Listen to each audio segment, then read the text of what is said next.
Oke, assalamualaikum warahmatullahi wabarakatuh. Pada kesempatan kali ini saya akan coba melanjutkan proyek aplikasi kasir sederhana menggunakan database MS Access dan aplikasi Visual Studio. Pada video sebelumnya kita sudah selesai untuk mendesainkan form stock seperti ini ya. Kita coba jalankan. Kita sudah sampai pada bagian stok barang ini untuk mengetahui stok barang yang ada ya. Bagi yang belum menonton pada bagian ini silahkan ditonton terlebih dahulu. Oke, pada video kali ini saya akan coba mendesainkan untuk form laporan ini. Oke ya, untuk memulai mendesainkan form laporan ini kita tutup saja, ini kita close. Ini kemarin stok sudah ya, supaya tidak mengganggu ini kita close saja. Terus kita buka di bagian Solution Explorer untuk form laporannya ini ya, double klik saja ini. Terus kita akan mulai desainkan untuk laporan ini. Kita agak perlebar saja untuk ukuran formnya. Oke, setelah itu kita tambahkan beberapa komponen di dalam form laporan ini. Untuk lebih mudah kita buka untuk form barang ya, agar kita bisa mengkopikan sebagian item ke form laporan ini. Atau mungkin form pembelian ya, kita coba. Kita kopikan untuk sebagian item di form pembelian ini ya ke form laporan ini. Oke, kita kopikan mulai dari item dari ini ya, dari textbook dari sampai ke bawah ini ya, kita kopikan komponen ini dan kita pastekan di form laporan ya. Tinggal diblok saja semua ini yang terpilih di bawah ini. Terus kita tekan Ctrl+C pada keyboard untuk mengcopy. Terus kita beralih ke form laporan, tinggal kita pastekan komponen tadi ke sini dengan shortcut keyboard Ctrl+V ya. Ini kita sesuaikan untuk layoutnya. Oke, seperti ini. Terus ini kita sesuaikan aja supaya tidak oversize ini ya. Oke, seperti ini. Sini nanti kita akan menampilkan laporan data pembelian dan data penjualan barang ya. Ini agak kita atur, kita taruh di sini. Dan di sini kita tambahkan satu buah komponen lagi bertipe combo box ya. Kita tambahkan ke sini dulu, kita taruh di sini. Nanti combo box ini kita akan isikan dengan item pilihan pembelian dan penjualan ya. Yang belum tahu, untuk menambah item di combo box tinggal klik tanda kecil ini ya, klik terus edit item. Kita tambahkan item di combo box pembelian dan penjualan. Nanti ini kita gunakan untuk sebagai kotak pilih ya, laporan apa yang kita tampilkan, laporan pembelian atau laporan penjualan ini, seperti itu. Terus di sini kita tambahkan sebuah label, kita kopikan dari sini saja, pastekan di sini. Terus kita ubah untuk teksnya di bagian properties ya, klik kanan properties, teksnya ini kita ubah menjadi jenis transaksi seperti ini ya. Terus kita tinggal sesuaikan untuk layoutnya ya. Kita agak geser ke sini supaya agak sedikit padat ya, tidak terlalu berjarak. Terus ini untuk merapikan bisa kita blok semua di sini yang ingin kita rapikan. Seperti ini. Terus kita bisa ratakan tengah ini ya. Mohon maaf, ini elect middle ini. Terus kita bisa samakan untuk jaraknya ini. Kita bisa gunakan menu ini ya, make horizontal spacing equal. Ini jaraknya antara item ini akan sama ya, atau equal seperti ini. Oke, kita cek dulu aja, kita save untuk layoutnya apakah sudah sesuai. Kita klik start, klik laporan transaksi ya, seperti ini ya. Kalau kita reses, data green view-nya sudah bisa otomatis menyesuaikan ya untuk komponen data green view ini. Oke, selanjutnya kita cek untuk penamaan komponen. Ini kita beri nama,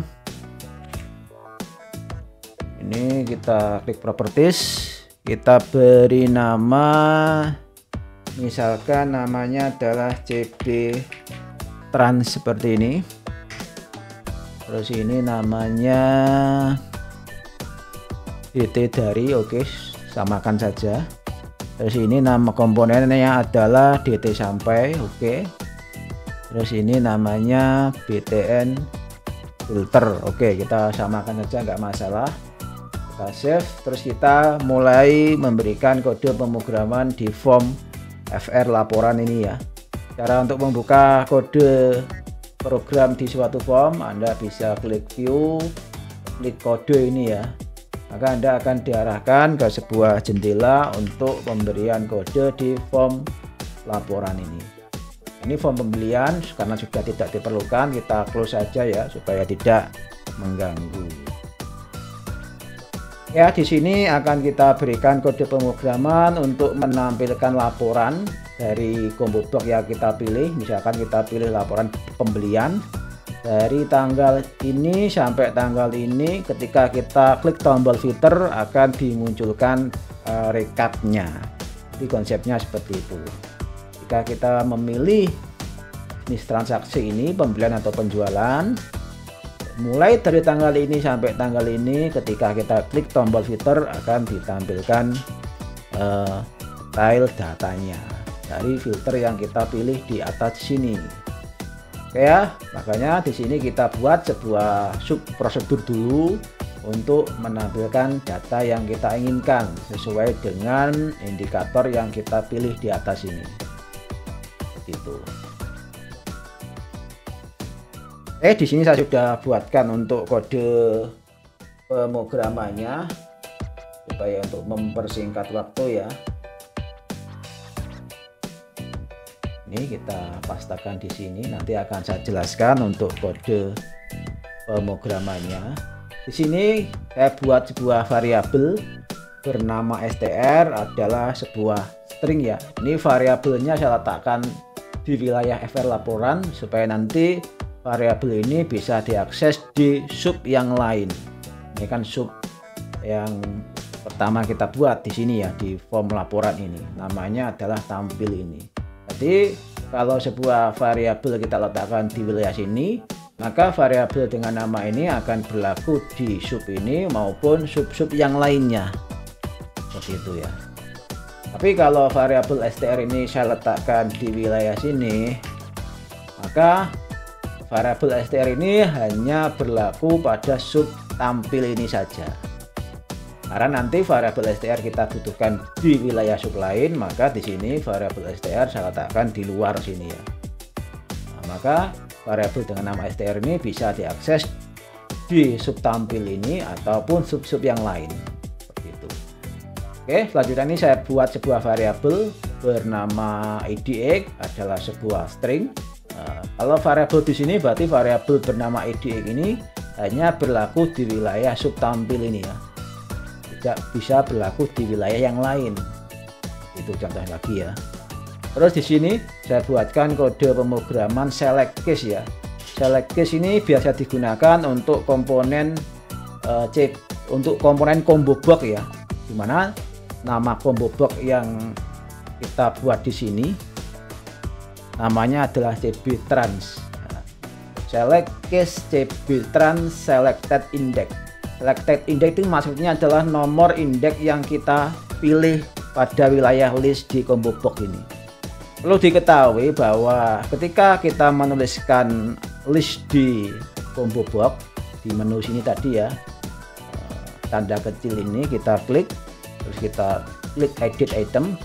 Ketika kita menuliskan nama-nama list di suatu combo box, sebenarnya per list yang kita tuliskan di sini memiliki nomor indeks.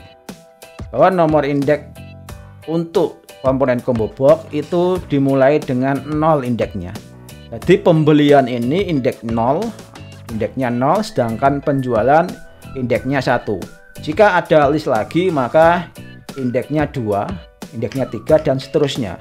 Bahwa nomor indeks pada suatu list itu diawali dengan 0 ya, habis 0, 1 dan seterusnya, seperti itu.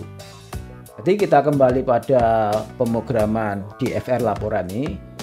Kode pemrograman ini maksudnya adalah jika kita memilih indeks di suatu combo box, pilihannya kita letakkan di sini. Jika pilihannya adalah 0, 0 ini maksudnya adalah indeksnya. Jika indeksnya 0, maka dilakukan suatu kode pemrograman yang kita tuliskan di wilayah sini. Begitu seterusnya, jika case-nya atau nilainya atau nilai CB indeksnya ini adalah 1, maka IDX-nya adalah ini, atau kita jalankan suatu pemrograman yang ada di sini. Jadi fungsi select case itu aturannya seperti itu ya. Select case CB trans select tag index. Jadi case-nya di wilayah select tag index ini. Jika indeksnya 0 maka dijalankan pemrograman di sini. Jika indeksnya 1 sesuai dengan data di sini ya, case-nya di sini. Jika indeksnya 1 maka dijalankan kode pemrograman di sini. Di sini pemrogramannya cukup simpel, yaitu memberikan nilai variabel IDX sama dengan B. Kenapa kok B? Karena case atau pada indeks ke 0, pada CB trans, indeks ke 0 kan adalah sebuah pembelian ya. Ini kan indeks ke 0, ini kan indeks ke 1. Ingat-ingat indeks pembelian ini sesuai dengan urutan di sini ya. Bahwa indeks ke 0 itu adalah data pembelian, dan indeks kedua ke 1 ini, ke 1 berarti nomor kedua ya intinya ya. Jadi jangan sampai rancu bahwa indeks di suatu combo box itu dimulai dari 0, 1. Nah, bahwa indeks 0 itu di sini adalah data pembelian, indeks 1 di sini adalah penjualan. Makanya di sini jika case indeksnya 0 sesuai dengan case di sini, maka ini saya berikan nilai variabel IDX sama dengan B sesuai dengan kesepakatan kemarin bahwa transaksi pembelian itu kita beri keterangan B, dan transaksi penjualan kita beri keterangan S pada kolom IDX-nya. Seperti itu. Oke ya, seperti itu untuk alur dari pemrograman select case ya. Sedangkan di sini program selanjutnya atau baris pemrograman selanjutnya adalah memberikan nilai pada variabel str. Nilainya saya sama dengan sebuah bahasa query seperti ini ya. Ini select IDA, ID, select IDX, select kode. Ini kolom-kolom pada tabel transaksi ya. Ini ya, kolom tabel transaksi ini ya.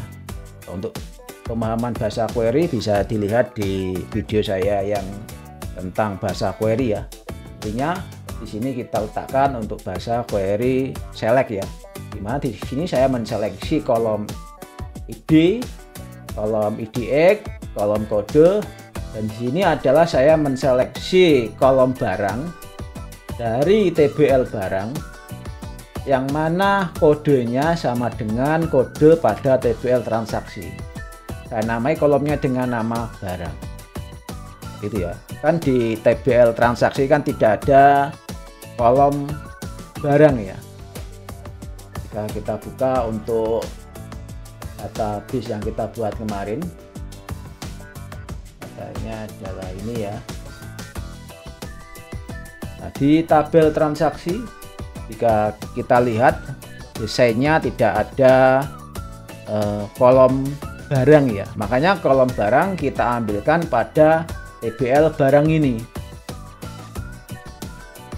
Kolom transaksi kan tidak ada kolom barang ya di sini. Adanya kode, habis itu tanggal. Maka kolom barangnya kita ambilkan dari tabel barang di sini. Maka query-nya di sini menjadi seperti ini ya. Select airstream barang. Airstream merupakan bahasa query untuk menghapus spasi ya di suatu kolom.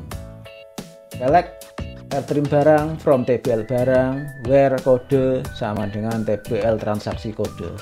Dan namai kolom yang kita select ini sebagai kolom barang. Begitu seterusnya. Di sini untuk kolom di tabel transaksi tidak ada kolom satuan, adanya di kolom barang. Maka di sini juga saya select data satuannya dari kolom dari tabel barang. Ini select airstream satuan from TBL barang yang kodenya sama dengan TBL transaksi kode. Ya, dan namai dengan kolom satuan. Selanjutnya juga untuk kolom harga juga tidak ada di TBL transaksi ya, TBL transaksi tidak ada, maka kolom harga satuannya ini kita ambilkan dari TBL barang. Maka di sini saya tuliskan select harga from TBL barang where kode, yang mana kodenya sama dengan kode di TBL transaksi. Di sini kolomnya saya namai harga satuan. Terus ini saya select lagi untuk kolom TGL karena di TBL transaksi itu sudah ada kolom TGL ya. Nanti kita tinggal panggil nama kolomnya saja. Di sini TGL, begitu pula untuk GTY juga ada, jumlah juga ada, faktur pun juga ada. Di sini faktur saya airstreamkan atau saya buang spasi yang sekiranya ada di kolom faktur ini. Dan saya namakan dengan kolom faktur. Itu from TBL transaksi atau dari TBL transaksi, yang mana ini adalah pemfilteran where ya, yang mana IDX nya ini maaf, yang mana IDX nya ini sama dengan variabel IDX yang sudah kita programkan di sini ya, dan tanggal lebih dari atau sama dengan tanggal dari, dan tanggal lebih dari atau sama dengan DT sampai. Ini pemfilteran untuk tanggal ya, query-nya seperti ini. Mohon maaf, ini query-nya agak panjang memang. Nah seperti ini. Nanti untuk lebih jelasnya untuk kode saya taruh di kolom deskripsi ya linknya seperti biasa. Nah ini DT dari dan DT sampai ini merupakan komponen data Greenview ini ya, namanya ini namanya DT dari, ini namanya DT sampai. Oke, seperti itu. Oke, nanti kodenya akan saya taruh di link pada deskripsi video. Setelah itu di sini saya panggil sebuah subprosedur yang ada di variabel publik ya, pada pertemuan sebelumnya sudah saya jelaskan. Kita tampil atau komponen yang ingin kita tampilkan datanya, sedangkan di sini adalah bahasa query-nya. Bahasa query-nya saya sama dengan variabel str ini, str. Ya. Oke, setelah itu kita panggil untuk subprosedur tampil ini pada wilayah event form ini ya, kita pilih event ini. Ketika dibuka atau load ini ya. Jadi ketika form laporan ini dibuka atau event laporan load ini, kita panggil subprosedur tampil. Ya.